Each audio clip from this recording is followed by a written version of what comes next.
Mula sa pagiging aktres patungo sa mundo ng negosyo, isang bagong yugto ang tinatahak ng showbiz personality na si Nadine Samonte sa paglunsad ng kanyang bagong brand na Anaya na tumututok sa health at wellness industry.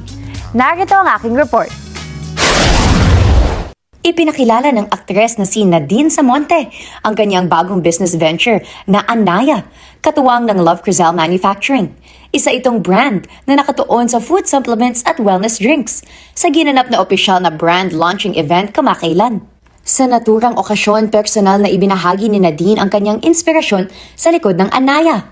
Ang kanyang adikhain na makatulong sa mga Pilipino na mas pagtuunan ng pansin ang kalusugan at overall wellness. Doon ako nakapag-isip na kailangan alagaan ko yung sarili ko para sa kanila. Hindi lang para sa akin, kundi para sa kanila at para sa pamilya ko. Yung sarili ko, yung wellness ko. So from there, nag-isip ako, ano bang dapat kong gawin? After kong maging artista, after kong maging nanay, what's next? So doon ko nakita yung name na Anaya.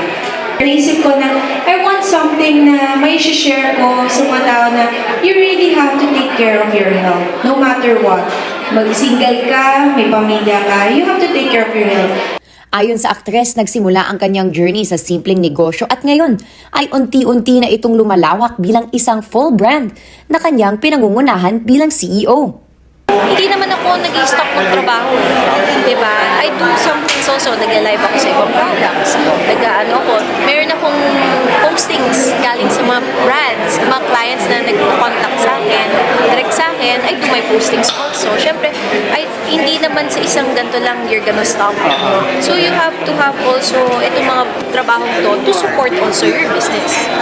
Makikita rin sa event ang suporta mula sa kanyang pamilya, mga kaibigan at business partners, habang ipinakikilala ang iba't ibang produkto ng Anaya na layuning magbigay ng dagdag enerhiya at suporta sa healthy lifestyle ng publiko.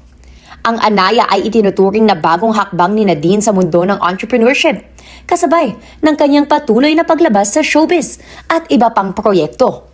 Samantala, naging usap-usapan din sa social media ang kanyang pag-transition mula aktres patungo sa pagiging businesswoman na maraming fans ang nagpahayag ng suporta sa kanyang bagong milestone.